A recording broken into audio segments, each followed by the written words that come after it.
dear. Okay, so we are getting there with the Norton. We've got little jump wire at the minute because the ignition's still on 6 volts, so we're running off there. Did have a problem the other day, the choke cable. She's starting to stick a little bit, so I popped the choke on to start it, and that happened. So when I went to take the choke off, it didn't. I didn't notice, and I killed my last N5 Champion spark plug, wherever it happens to be. There it is. Which, you know, it's not done too bad. It's the same one that was in the bike when I bought it. So at the minute, it's, well, I'll tell a lie, I've got another N5 Champ, which it's got the fatter top on it, and I don't have a plug cap to suit that. So it's just got it's got a longer reach spark plug in at the minute with a little spacer on it to make up for it.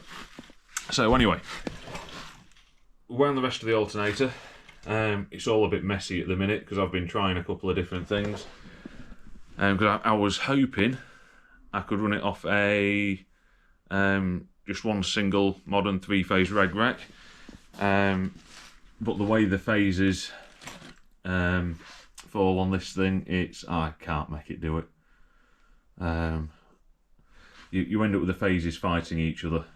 So I can't remember which way around it was because it was the other day I was doing this.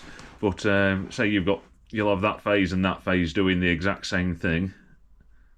Yeah, that one and that one doing the exact same thing at the exact same time, and then that one doing the exact opposite thing.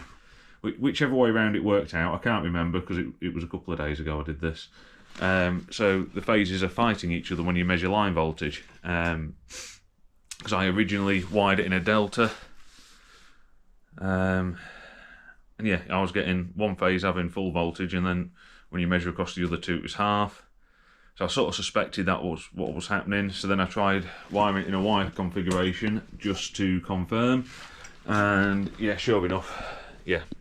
If you measured on the wire configuration, just measure the phase voltages, everything was absolutely fine. And you measure the line voltages, and you had one that was good and two that cancelled each other out. So what we're going to do, I suppose I could rewind things, maybe mess about with it. No, what we're going to do is put, I'm sure there's room in here. Yeah, I'll squeeze them all in the battery box. Instead of putting one 3-phase regulator rectifier in, I'm going to run 3 single-phase regulator rectifiers. So I rectify each phase individually and then shove them to the battery. I think. Yeah. Yeah, I think that is the way forward. Like I said, this is such a mess at the minute because I've spent, well, most of the other afternoon just messing about with it. So I was wiring them in pairs this way and then diagonally, and I was trying to shuffle it about, so separate the phases enough to make the thing work on just a normal 3-phase reg rack. I can get it somewhere near, but it's not going to be nice for it, and I think it'll just burn reg racks out of alternators. It'll do something funny, I'm sure. So yeah, I think the simplest, easiest option is going to put it on 3 single-phase reg racks. There will be cheap Chinese ones because, well, they're in abundance, and I can get 3 of them for the same price as buying one proper one. So yeah, it's not going to cost any more. It's just I wasted an afternoon cocking about with something that I should have already known before I started. Not to worry. Right, need to get the rest of the bike apart, rip the rest of the old wiring out of it, and yeah, get on with the job. Right, cup of tea and onward. Okay, most of the wiring's undone and it's all just flopping around loose. But just for those of you that haven't seen it before, there we go. The ignition and headlight switches for these, and the lot of them look like just fell on the floor. That's the wiring for them. There are 18 terminals, I think, on these. They're numbered 1 to 19, but they don't use 6 and 9, so you don't mix them up. But yeah, that's a PRS8 switch. That is just sillily overly complicated for modern needs. Like I see, there's link wires all around the outside, joining each part together. When wires start breaking off the back of these, they are a nightmare to put back on at the side of the road.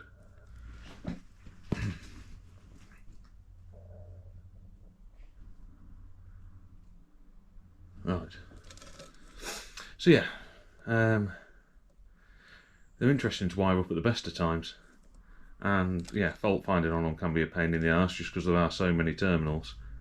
So I think that is just going to be an ornament from now on. We'll get it ripped out, I'll stick it back up there where it's meant to be, so it all looks proper, and yeah, just hide a switch somewhere else. So yeah, all good fun. Yeah. I'm not sad to see that go. I've been terrified of something happening with this, because of course I've not wired the bike, it's as it came, and I don't know if you can see in these terminals, if it'll focus. Now personally I like to put little bootlace ferrules on the end of the wires if I can, but failing that, ideally you want to tin them up, and this has had neither. This is just, yeah, the end of the wire have been twisted and it's been shoved in. So at some point, I'm quite sure, look, there's little bare bits stuck out. Yeah, at some point I'm quite sure that would have given up, one of the wires would have snapped. Actually, yeah, that one nearly has. I don't know if you can see there. Don't want to focus on it, does it? Oh well. Yeah, that one's nearly through, so it didn't have long left anyway, before it started causing me some problems at the side of the road. But you know, we're getting rid of it, so it doesn't matter anymore. Okay, I'll undo these last few bits and lay the harness out on the floor. Okay, so the wiring harness is off. Not really much of it, is there? I say it's off, most of it's off. I've left a little bit that runs across the inside of the mudguard to the back light. I'll take that off in a minute. I'll probably unbolt the back half of the mudguard and pull it through, rather than trying to unpeel the clips that hold the loom in place, because, well, little metal clips, you only get so many goes on them, don't you? Anyway, there's the old PRS8, there's the voltage rectifier, and yeah, you can see just how discoloured that steel's got. That, what is it, steel? Yeah, presumably. It wasn't that colour last time I checked it, so that has been blooming warm. Right, so anyway, so there's a pretty little picture of what we intend to do. Sort of scribbled it the other night, sat on the sofa. Stole the child's crayons. Well, so I stole the child's crayons. I actually stole them a couple of years ago, and since she's now a moody teenager, she's far too cool for crayons, so hasn't noticed I've got them. Right, so yeah, scribble this just sat on the sofa off the top of my noggin. It's sort of somewhere near. Of course, now I'm going to use 3 single-phase reg recs instead of 1 3-phase one. And one little error I did make on here was the horn. I had Japanese wiring harnesses in my head, thinking that, you know, power from the switch to the horn and to earth, when it's the other way around, the way this switch operates. So the power switch live, which at the minute's this blue line that wriggles around the place, that'll go to the horn, and then that wire to the switch, and then the switch earths it. So yeah, got that bit backwards, but apart from that, it's somewhere near. That's sort of what we're going to go on, and I'm now going to have a rummage around. Well, I'm going to take that backlight unit and bits off and pull that wiring through, but then I'm going to have a rummage in the sheds and see what I can come up with in the way of wire. Yeah. I'm not going to have a rummage in the sheds. I did it the other day. Under this little pile of bits here, we got a bit. There we go. I managed to find this stuff. Lord knows where it came from. This is 7 core, copper core, 1 mil on each one. I'd have had this for wiring trailers up on Arctics. what's bugging me is I haven't worked in Arctics since I was in my 20s. And it's been less than 6 years since I bought this house, and that was not with me when we moved house. Quite where that's come from, I don't know. And, you know, I hate doing it, it's a pain in the arse. I'd much rather just buy some, you know, new cable, but, oh, yeah. Needs must, and plus, you know, it's a Sunday, nowhere's open. So I'm going to strip this out and just, yeah, we'll base the colours that we use on the loom on the colours that we've got inside this stuff. Right, onward. Okay, so it's now a little bit later than I wanted. I had to stop and go do something else for a couple of hours. But we've got the sort of main loom laid out and taped up. I say taped up, sort of, yeah, mocked up. That's what I was trying to say. Yeah, I've decided to do the main loom separate to what I'm going to wire for the charging. That way, if I do have problems with the homemade alternator or the selection of regulator rectifiers, whichever I decide to use, there's loads on there. It is going to be its separate harness from the rest of the loom, so I can sort of take it out and mess about with it without disturbing everything else. For now, I've just chucked a little light switch up there until I find something I find sort of, yeah, more acceptable, more pleasing. So yeah, we've sort of got main power up to here. There's a little switch off put to use as an ignition switch.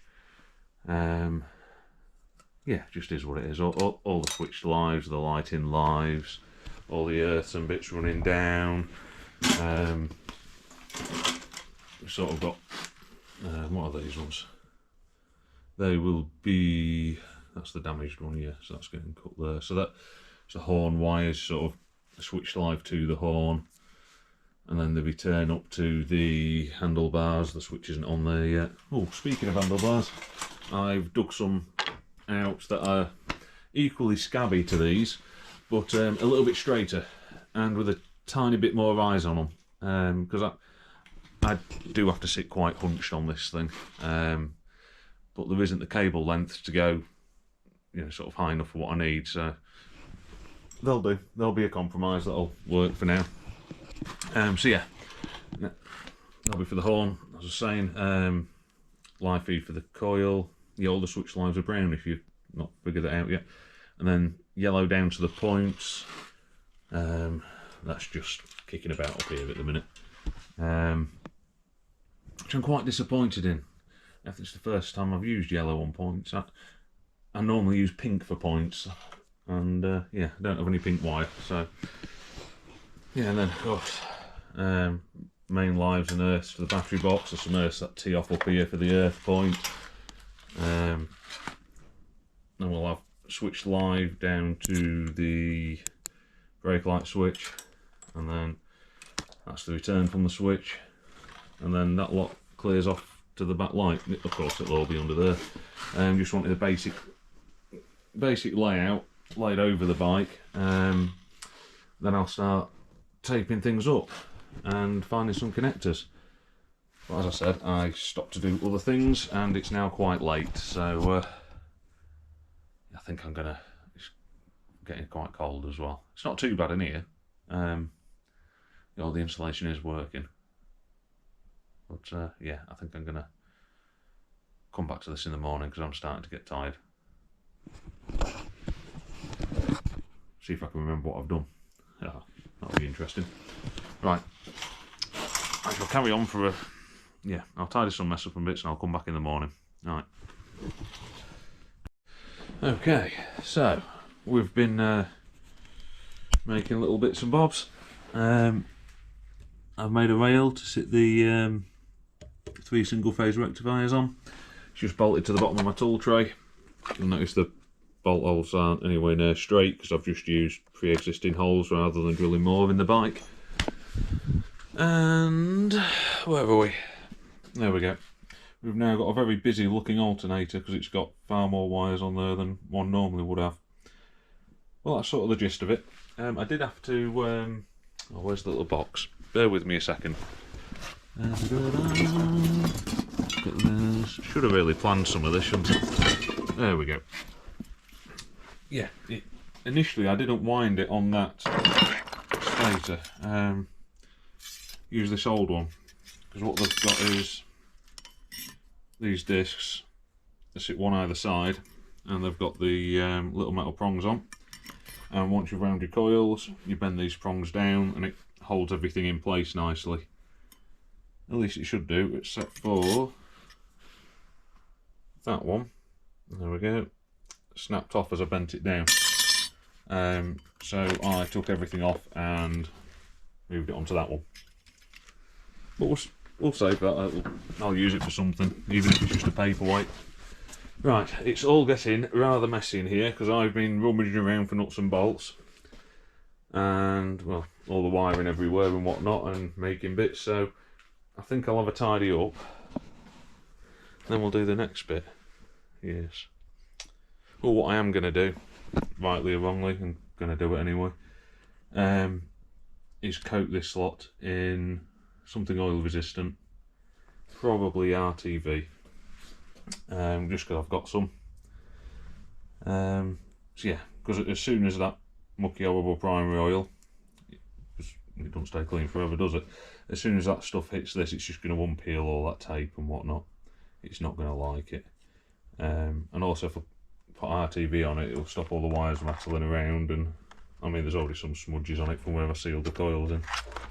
So yeah, if I just give it a bit of a smear around both sides, hopefully it'll, and well, in all the little gaps, providing I've got enough left, it should stop everything rattling around, and yeah, protect it from the oil for a little bit longer.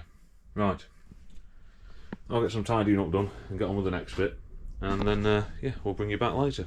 Okay, right, onward. Yeah, I can't remember where we were last time I turned the camera off, but this is where we are now. Red Rex are all wired up behind there, put the battery box back in. We've got a 12 volt battery there. Most of the loom's taped up. I've not bothered with lights and bits yet. As you can see, there's, I don't know if you'll be able to see it around there. Yeah, not bothered putting any of that lot on.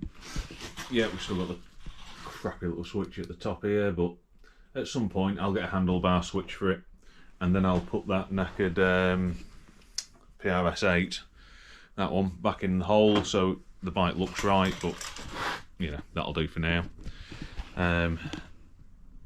I've put a load of sealant around the windings on the alternator, just to, well, as soon as the oil gets on the tape it'll all peel off. And I ordered a coil the other day, which is now on the bike. Huge. Because I'm a div.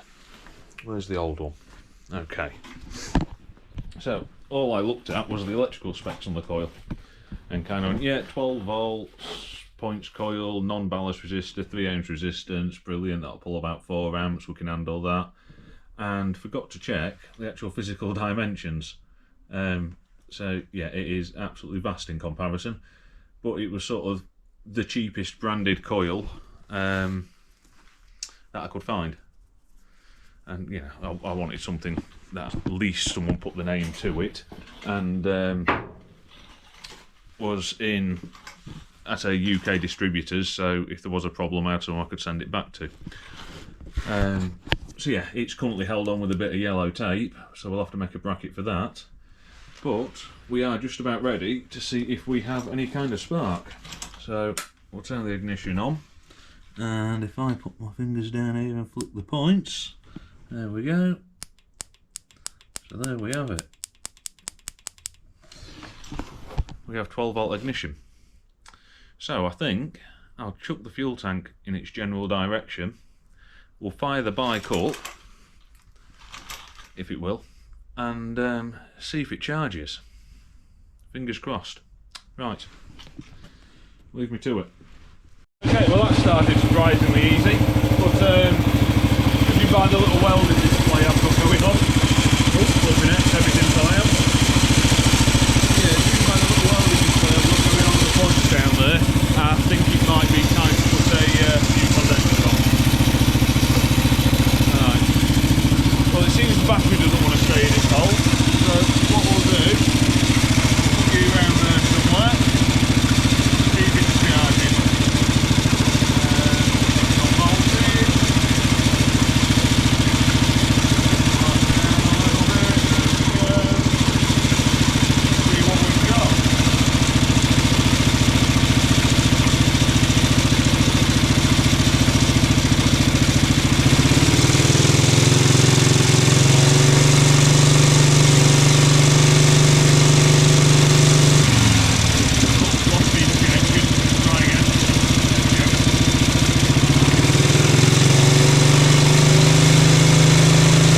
Don't seem too bad, does it?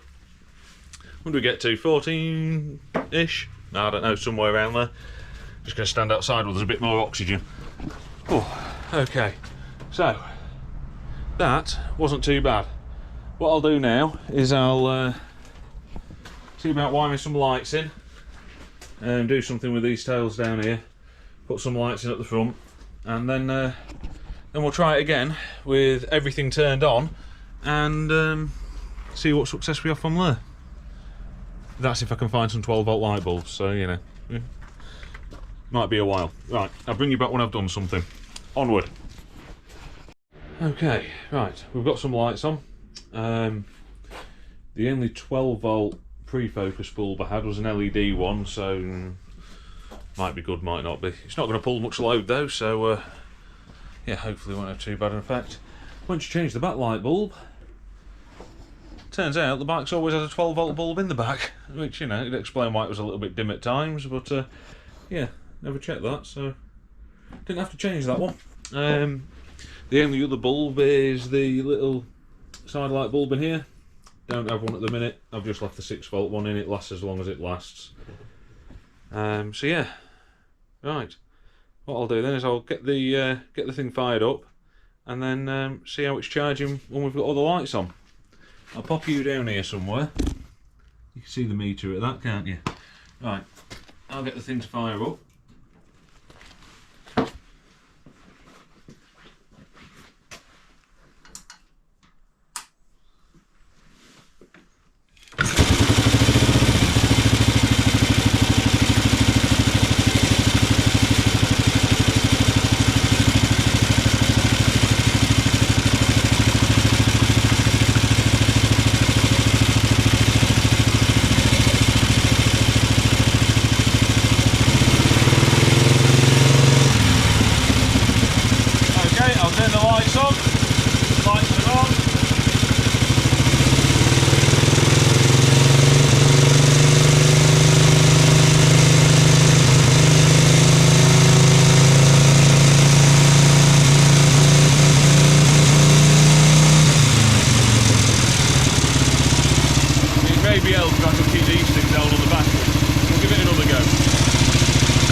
Misfire in there, I think that was okay. We'll not worry about the misfire, it has got the wrong plug in, the plug gap on this thing is huge. So we'll put the misfire down to that for now. And yeah, I'm sort of happy with that. Like I said, we've got the lights on, charging okay there. Yeah, that one's not blowing it, it's still going. Bit of condensation in there at the minute. Alright, let's get them off. Fuels off.